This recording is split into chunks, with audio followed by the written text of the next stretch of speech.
नमस्कार विद्यार्थी मित्र, कैसे हैं आप सभी।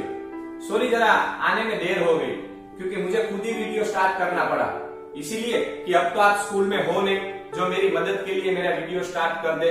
वरना जब आप स्कूल में होते थे तब मुझे कोई भी काम होता था, आप 10 बच्चे मेरे पास आकर कहते थे सर हम आपकी हेल्प करें, हम आपकी हेल्प करें। लेकिन इस कोविड-19 महामारी के कारण हम सब अलग अलग हो गए, लेकिन दिल से आज भी जुड़े हुए हैं। मन में कुछ दर्द, मन में कुछ घुटन सी महसूस हो रही है। दर्द इसलिए कि आपको हम अभी यहाँ देख नहीं पा रहे हैं, और घुटन इसलिए कि पहली बार मुझे किसी निर्जीव वस्तु के सामने बोलना पड़ता है, या तो बोलना पड़ रहा है। जब आप क्लासरूम के अंदर मौजूद थे तब कितनी हंसी खुशी का माहौल बनता था, आंख से आंखें मिलाकर बातें करते थे। लेकिन इस कैमरे के निर्जीव वस्तु के सामने बोलने में थोड़ी हिचकिचाहट अनुभव था। प्यारे बच्चों, जब हम स्कूल में आते हैं तो आते ही मन थोड़ा सा भारी हो जाता है क्योंकि आपको हम देख नहीं पाते। क्या वो समय था कि जब घंटी बजती थी और आप दौड़े दौड़े अपने बैग लेकर स्कूल में आ जाते थे? क्या वो समय था जब प्रेयर के अंदर पहली लाइन में बैठने के लिए आप लड़ते थे? क्या वो समय था कि सुंदर भगवान की स्तुति के साथ हमारी स्कूल की शुरुआत होती थी? वो लंच के समय सब साथ मिलकर खाते थे, सब साथ मिलकर खेलते थे, सब साथ मिलकर बातें करते थे। लेकिन प्रकृति ने कुछ ऐसा परिवर्तन किया, भगवान ने कुछ ऐसा परिवर्तन किया कि ये हंसी खुशी वाला माहौल ही गायब हो गया। सब अपने अपने घरों में कैद हो गए, सब एक दूसरे से हाथ मिलाने से डर रहे हैं, सब एक दूसरे से बातें करने के लिए तरस रहे हैं, बातें करने के लिए डर भी रहे हैं। सोच रहे हैं कि यदि मैं इनके घर गया तो मुझे कोरोना लग गया, तो यदि मैंने इनसे हाथ मिला लिया और मुझे कोरोना लग गया तो मैं क्या करूं। इसी विडंबना के अंदर हमारा जो जीवन है वो अस्त व्यस्त हो गया है। हम मायूस हो रहे हैं, हम डिप्रेशन में आ रहे हैं। थोड़े दिनों के लिए ठीक था कि घर में थे, थोड़ा बहुत काम कर लिया, थोड़ी नई चीजें ट्राई कर ली, लेकिन फिर सारा खत्म। फिर धीरे धीरे धीरे वही घर हमें काटने को दौड़ रहा था। और खास करके जब हम स्कूल में अकेले हैं और हमारा ये हाल है, हम मायूस हो रहे हैं, तो स्वाभाविक है आप घर में क्या कर रहे हो। प्यारे बच्चों, मुझे पता है कि आपके दिल में ये अत्यंत तीव्र इच्छा है कि कब स्कूल खुलेंगे और कब हम स्कूल पर जाएंगे। मुझे पता है जब हम आपके घर आते हैं तो आप अक्सर ये बातें करते हो कि शायद स्कूल क्यारे खुलसे, हमारे तो स्कूले आवू छे। लेकिन हम भी विवश हैं और आप भी विवश हैं। देखते हैं आगे आगे क्या होता है, जो होगा वो देखा जाएगा। लेकिन इस समय, इस मुसीबत की घड़ी में हमें हारना नहीं है। इस मुसीबत की घड़ी में हमें पीछे नहीं हटना है, हमें डटकर मुकाबला करना है, हमें डटकर खड़े रहना है। और एक बात का ध्यान रखना है कि मुसीबत चाहे कितनी भी बड़ी हो, उसका सामना हमें हिम्मत के साथ करना है। मुसीबतें तो आएंगी जाएंगी, लेकिन जो रखना है वो है हौसला, और हम हौसलों की उड़ान जरूर भरेंगे। हम डरेंगे नहीं, हम डटेंगे, हम हारेंगे नहीं, थकेंगे नहीं। लेकिन इस पथ को पूर्ण करने के लिए, इस मुसीबत का सामना करने के लिए, ध्येय की प्राप्ति करने के लिए हम लगातार आगे बढ़ते जाएंगे, हम लगातार हिम्मत से आगे बढ़ते जाएंगे। हारेंगे नहीं, थकेंगे नहीं, झुकेंगे नहीं, लेकिन आगे बढ़ेंगे। प्यारे विद्यार्थी मित्र, हमने आगे अभी बात की कि इस मुसीबत के समय में हमें डटकर रहना है, हमें इसका सामना करना है। तो कैसे करेंगे? तो उसके लिए आपको थोड़ी सी बातों का ख्याल रखना है। अपने शरीर को हुष्ट पुष्ट रखने के लिए, तंदुरुस्त रखने के लिए इस महामारी के समय में आप सुबह जल्दी उठकर योग और प्राणायाम कीजिए। योग और प्राणायाम से आपका मन प्रफुल्लित रहेगा, आपकी जो बुद्धि क्षमता है उसका विकास होगा।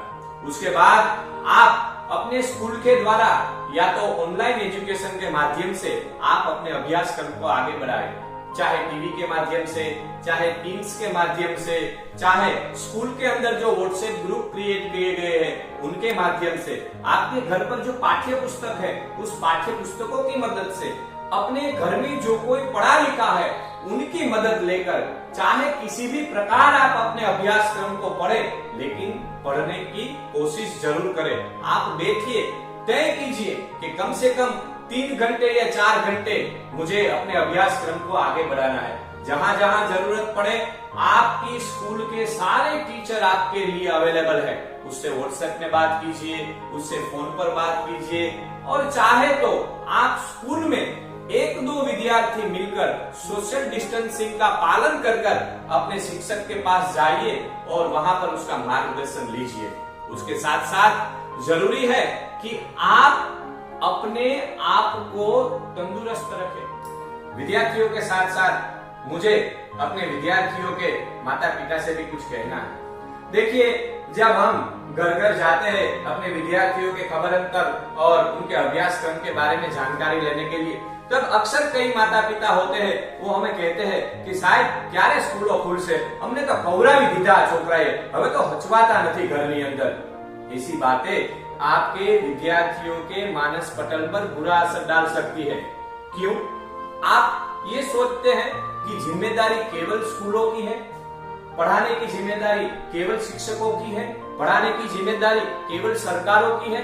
नहीं, ये आपके बच्चे हैं। जितनी जिम्मेदारी स्कूल, शिक्षक और सरकार की है, उतनी ही जिम्मेदारी आप लोगों की भी है। आप अपने बच्चों के लिए थोड़ा समय निकालिए। हाँ, समय की बात आई तो मैंने अक्सर ये सुना है, साहब हमें तो मजूर मानस छे, हमारे पास तो समय हो ही नहीं, तो हमें शू करिए। क्यों? आपके बच्चे हैं, आपके बच्चों के लिए आप समय नहीं निकाल सकते। जरूरी नहीं है कि आपके बच्चों के लिए आपको पर्टिकुलर टाइम पर ही समय निकालना है। चाहे तो आप सुबह उनसे बात कीजिए, चाहे तो आप दोपहर में उनसे बात कीजिए, चाहे तो आप रात में भी बच्चों से बात कीजिए। देखिए, आपका प्यार से उठा हुआ हाथ आपके बच्चों के लिए प्रेरणादायी बनेगा। आप उनसे कहिए कि बेटा तेरा अभ्यास क्रम कैसे चल रहा है, बेटा आजकल तू क्या कर रहा है, यदि कोई जरूरत हो तो मुझे कह, मैं तुम्हें किस प्रकार मददरूप हो सकता हूँ। अपने माता पिता के मुख से ये 2 शब्द सुनकर बच्चा इतना प्रफुल्लित हो जाएगा कि वो ध्यान लगाकर पढ़ने लगेगा। आपको आपके बच्चे के लिए थोड़ा सा समय निकालना होगा, और आप ये समय निकालें, उनके भविष्य के लिए निकालें। उनसे बात कीजिए, उनसे थोड़ा वार्तालाप कीजिए। हो सके यदि आपके पास समय है तो उनके साथ थोड़ा खेलिए, चाहे इंडोर गेम हो चाहे आउटडोर गेम हो। खेल के वजह से आपका आपके बच्चों के साथ जो आत्मीयता का बंधन बंधेगा, उससे आप कल्पना नहीं कर सकते कि वो कितना आगे निकलेगा। तो सभी माता पिता से मेरी ये गुजारिश है कि अपने बच्चों के लिए थोड़ा सा टाइम निकालिए और उनसे बातचीत कीजिए। उनकी जो जो मुसीबतें हैं, उस मुसीबतों को समझने का प्रयत्न कीजिए, और यदि आपके पास उस मुसीबतों का हल करने का कोई भी रास्ता हो तो उस रास्ते पर चलकर अपने बच्चों की मुसीबतों का हल। यानी विद्यार्थी मित्र, विज्ञान और टेक्नोलॉजी ने इतनी तरक्की की है कि घर बैठे बैठे आपको आज अभ्यासक्रम मिल रहा है, लेकिन इनके बहुत सारे गलत फायदे भी हमने देखे हैं। हमने बहुत सारे लोगों से बातें सुनी है कि आप मोबाइल का कई जगहों पर या तो कई वक्त तक गलत इस्तेमाल कर रहे हो। पढ़ने के लिए आपके माता पिता ने आपको मोबाइल दिया है, लेकिन आप उस मोबाइल का गलत इस्तेमाल कर रहे हो। पढ़ने को साइड में रखकर आप अपने मोबाइल में कई प्रकार की पबजी, फ्री फायर, ऐसी अनेक सारी गेम्स है उसे आप खेल रहे हो।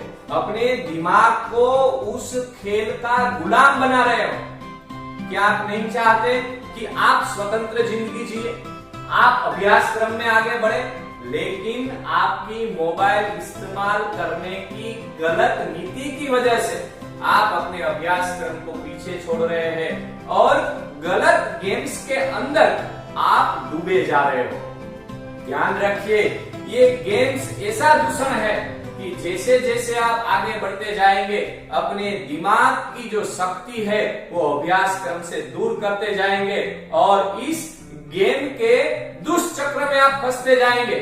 फिर आपको न तो स्कूल दिखेगी, न तो आपके पाठ्य पुस्तक दिखेंगे, न तो आपका अभ्यास क्रम दिखेगा, न तो ऑनलाइन एजुकेशन के क्लास आप अटेंड करेंगे, न तो आप व्हाट्सएप या यूट्यूब के माध्यम से अच्छे अच्छे वीडियो देखने का प्रयत्न करेंगे।